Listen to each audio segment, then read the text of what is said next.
السلام علیکم ناظرین، میں ہوں نیلم نواب، آپ دیکھ رہے ہیں پی can news.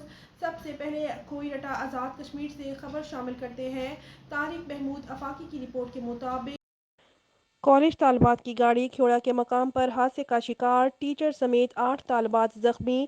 F G college Mangla کی طالبات ٹرپ پر کھیوڑہ جا رہی تھیں۔ منگلہ سے کھیوڑہ سیر کیے جانے والی طالبات کی اسکول وین الٹ گئی، اسکول ٹیچر سمیت 8 زخمی۔ تفصیلات کے مطابق چواں سیدن شاہ روڈ زیڈ موڑ کے قریب اسکول کی کوسٹر کو حادثہ پیش آیا۔ اسکول ٹیچر اور وین کے کنڈکٹر سمیت 6 طالبات زخمی ہو گئیں۔ بتایا جا رہا ہے کہ حادثہ گاڑی کی بریک فیل ہونے کے باعث پیش آیا۔ کوسٹر میں ایف جی کالج منگلہ کی طالبات سوار تھیں جو کہ ٹرپ پر جا رہی تھیں۔ زخمیوں میں رضوانہ دختر محمد جمیل لاریب، دختر محمد گلستان جویریہ ساجد، دختر ساجد حسین ماہنور، دختر اشتیاق احمد، جاوید ولد ایوب محمد، عباس ولد محمد شفیع سویرہ، دختر شاہد جویریہ ولد محمد شبیر شامل ہیں۔ ریسکیو 1122 نے موقع پر پہنچ کر زخمیوں کو ابتدائی طبی امداد فراہم کی اور ہسپتال منتقل کر دیا گیا۔